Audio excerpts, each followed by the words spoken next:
A very good morning aspirants. आज हम पढ़ेंगे 21 और 22 जुलाई 2024 के करंट अफेयर्स। तो जल्दी से निकालें अपना पेपर पेन एंड करें वीडियो के साथ में ही अपनी नोट्स मेकिंग स्टार्ट। आज की फर्स्ट न्यूज़ है दैट गुरु पूर्णिमा का दिवस कब सेलिब्रेट किया गया। देखिए, वैसे तो ये तिथि के हिसाब से होता है, लेकिन इस साल यानी कि 2024 में 21 जुलाई को गुरु पूर्णिमा का दिवस सेलिब्रेट किया गया। ना सिर्फ सनातन धर्म में बट बुद्धिज़्म एंड जैनिज़्म में भी इस त्यौहार को, इस डे को सेलिब्रेट किया जाता है। आषाढ़ महीने के फुल मून को ये दिन होता है। अब आषाढ़ मंथ क्या होता है, देखिए जैसे हम पढ़ते हैं ना जैन, फेब, मार्च, अप्रैल, जो हम मंथ्स के नेम पढ़ते हैं इंग्लिश के हिसाब से, वैसे ही सनातन कैलेंडर के हिसाब से ये जो महीने हैं 12 महीने, इनके अलग अलग नाम हैं, जो कि हमारा मेनली मार्च से स्टार्ट होता है, जैसे 14 या 15 मार्च से अगले 15 तक, अप्रैल तक, इस तरह से। ठीक है, तो ये रहता है आपका चैत्र, वैशाख, ज्येष्ठ, आषाढ़, श्रावण, भाद्रपद, अश्विन, कार्तिक, मार्गशीर्ष, पौष, माघ, फाल्गुन। अब ये मैंने हिंदी में क्यों लिखे हैं, क्योंकि हिंदी में ही समझ आएंगे। हमने स्कूल में भी अगर आपने कभी पढ़े होंगे या फिर भी आपको एक आइडिया होगा। प्लस जो कैलेंडर्स होते हैं हमारे, जिसमें जैन, फेब, ये सब कुछ लिखा होता है, वहाँ पे छोटा छोटा ये वाले जो मंथ्स हैं वो भी लिखे होते हैं, तो आप वहाँ पे भी देख सकते हैं। एंड हिंदी में याद करना ईजी है, इसलिए मैंने यहाँ पे लिखा है। बाकी अगर आपको इंग्लिश में चाहिए तो आप इंग्लिश में ट्रांसलेट करके लिख सकते हो, कोई बड़ी बात नहीं है। सो यहाँ पे जो आषाढ़ महीना आता है, उसमें जब फुल मून होता है, उस टाइम पे गुरु पूर्णिमा सेलिब्रेट की जाती है। इस टाइम पे क्या होता है, जो गुरु माने जाते हैं ना, जो भी आपने स्पिरिचुअल गुरु माना है या जिसे भी आप गुरु मानते हैं, उन्हें याद किया जाता है। ठीक है, चलिए फर्स्ट पेज हो गया। सेकंड पेज अगर हम देखें, नेशनल फ्लैग डे कब सेलिब्रेट किया जाता है।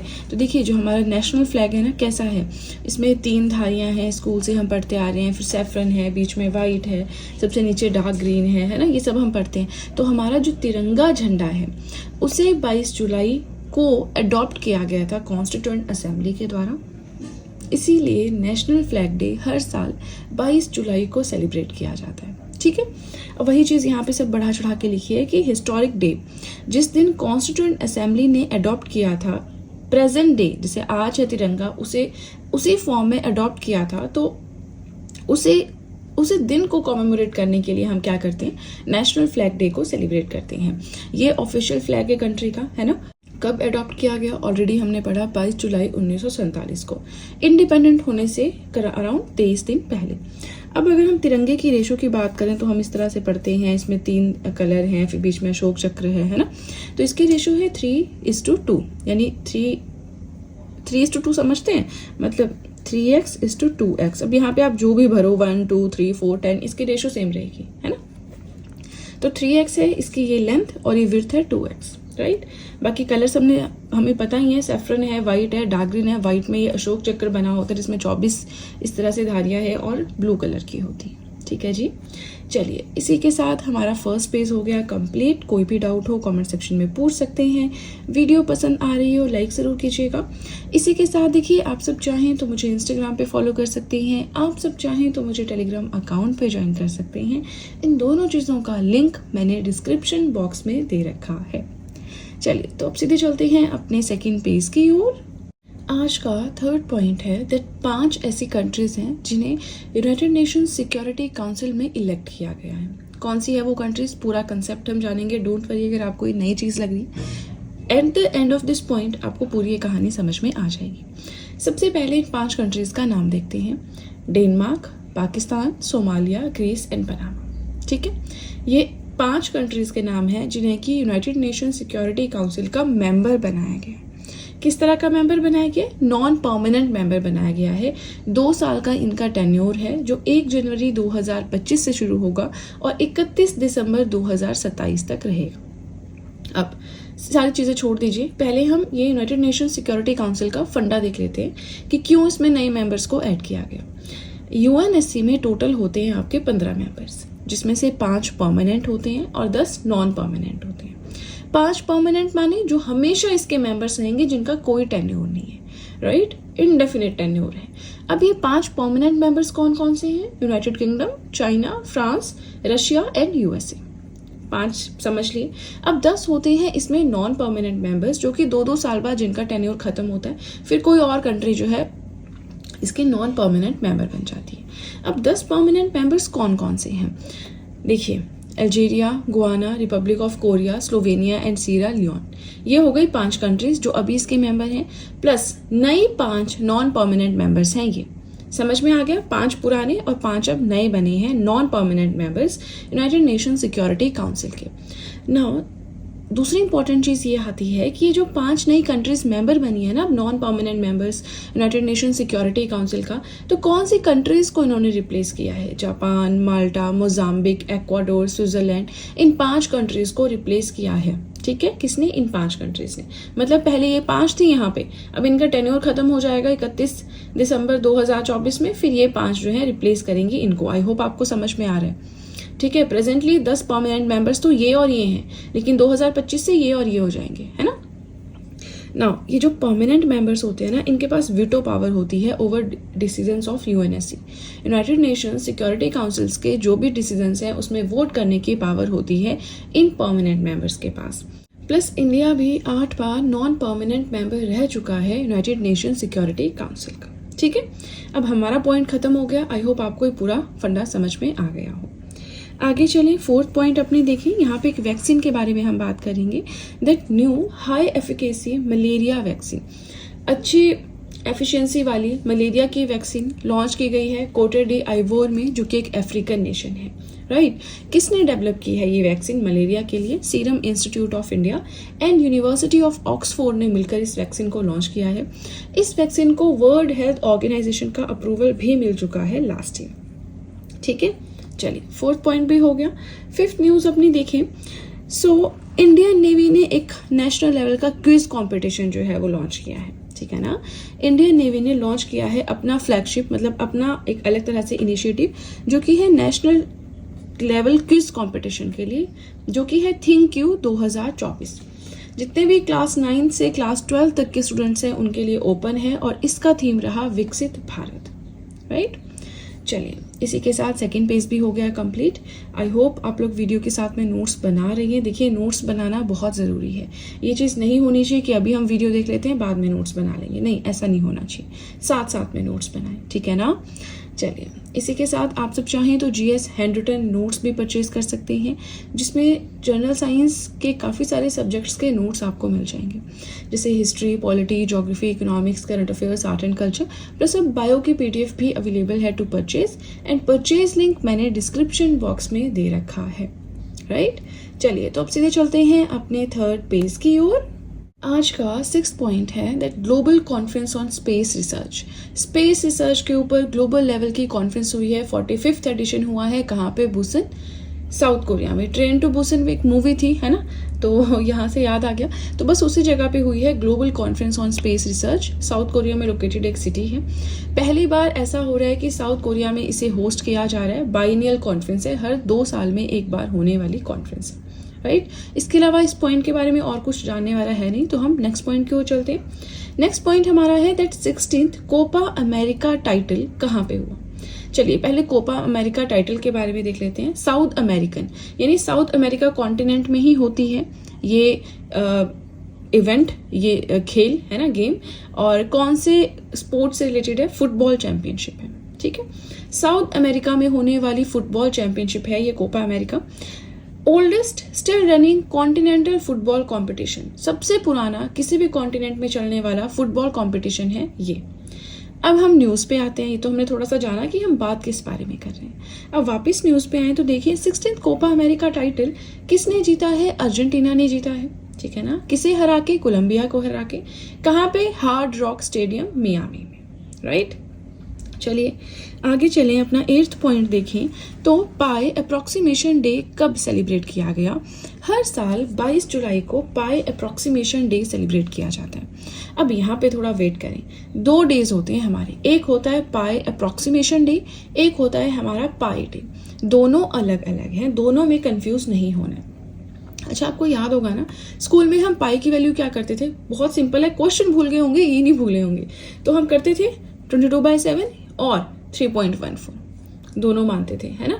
तो दोनों, ये जो पाई अप्रॉक्सीमेशन डे है और जो पाई डे है, इन दोनों ने एक एक वैल्यू को उठाया है और उसके हिसाब से अपना अपना डे सेलिब्रेट किया जाता है। जैसे हम पहले पाई अप्रॉक्सीमेशन डे देखें, 22 जुलाई को सेलिब्रेट किया जाता है, dedicated to the mathematical constant pi. तो बस पाई को डेडिकेट करने के लिए।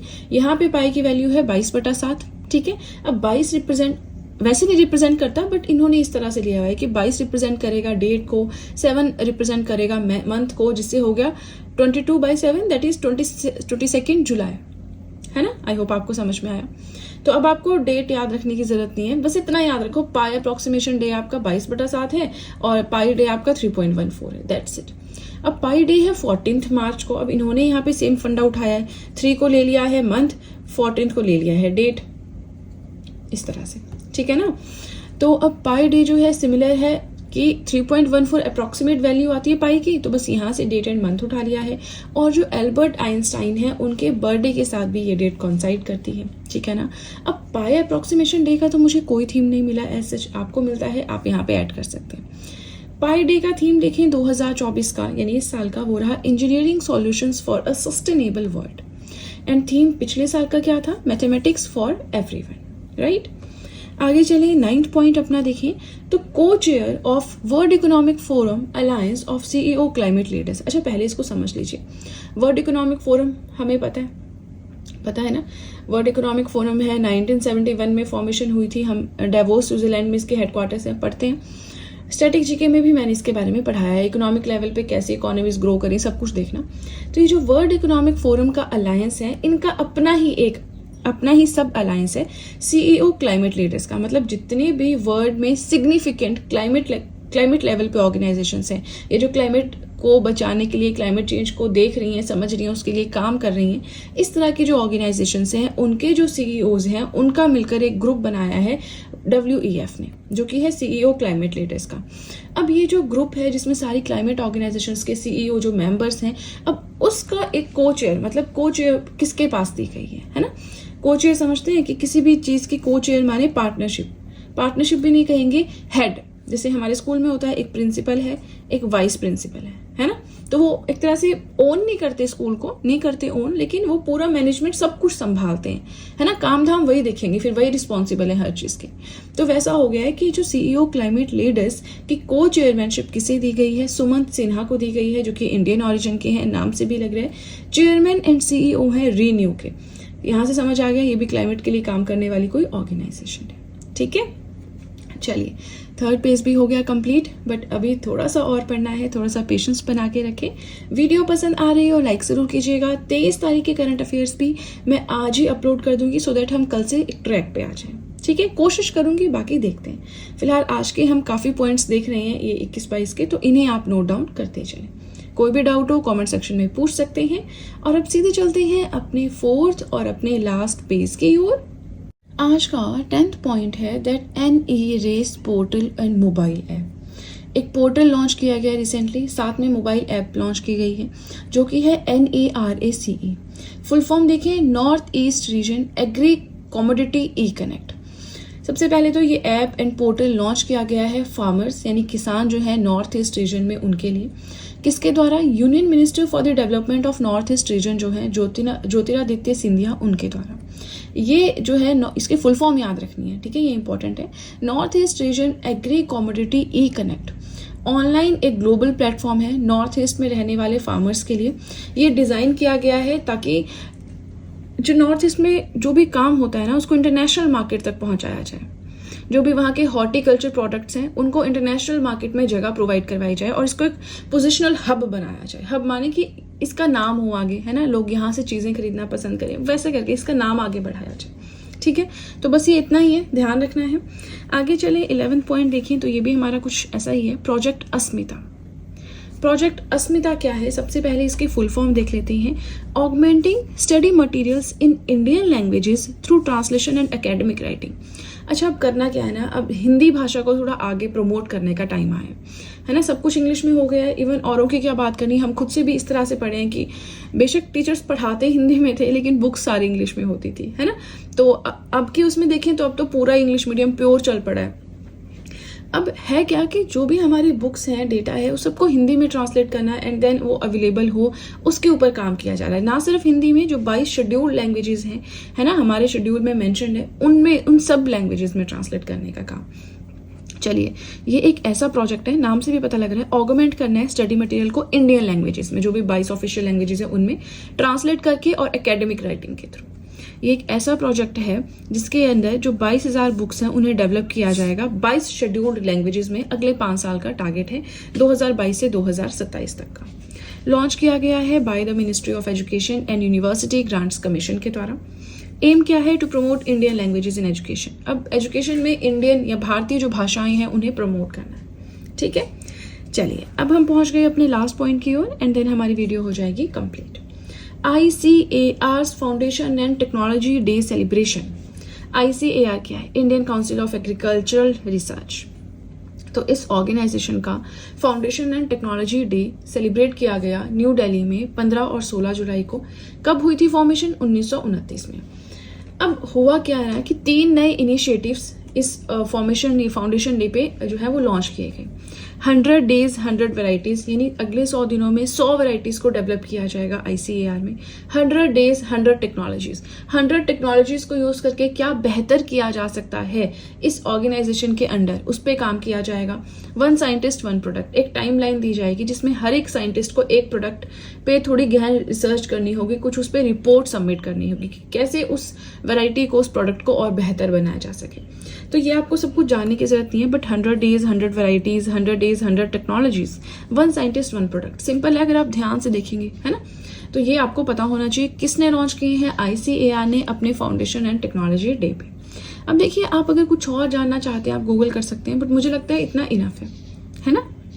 चलिए, इसी के साथ हमारे आज के करंट अफेयर्स हो गए कंप्लीट। देखिए, आपको कोई भी डाउट हो, आप कुछ भी सजेशन देना चाहते हो, आप कमेंट सेक्शन में दे सकते हैं। अगर मुझे रेलिवेंट लगेगा मैं ज़रूर उसे कंसीडर करूँगी, ठीक है। चलिए, तो इसी के साथ आज के करंट अफेयर्स हो गए कंप्लीट। वीडियो पसंद आए तो लाइक ज़रूर कीजिएगा, चैनल को ज़रूर सब्सक्राइब करें, बेल आइकन को प्रेस करें सो दैट मैं जैसे ही कोई वीडियो अपलोड करूं सबसे पहले नोटिफिकेशन आपके पास पहुंचे। प्लस जो भी आपके फ्रेंड्स हैं जो भी गवर्नमेंट एग्जाम्स के लिए प्रिपेयर कर रहे हैं उनके साथ भी मेरे चैनल का लिंक ज़रूर शेयर करें so that in handwritten notes का उन्हें भी कुछ फ़ायदा हो सके। तो चलिए फ्रेंड्स, आज के लिए इतना ही। अब हम मिलेंगे नेक्स्ट वीडियो में। So that's it and see you soon.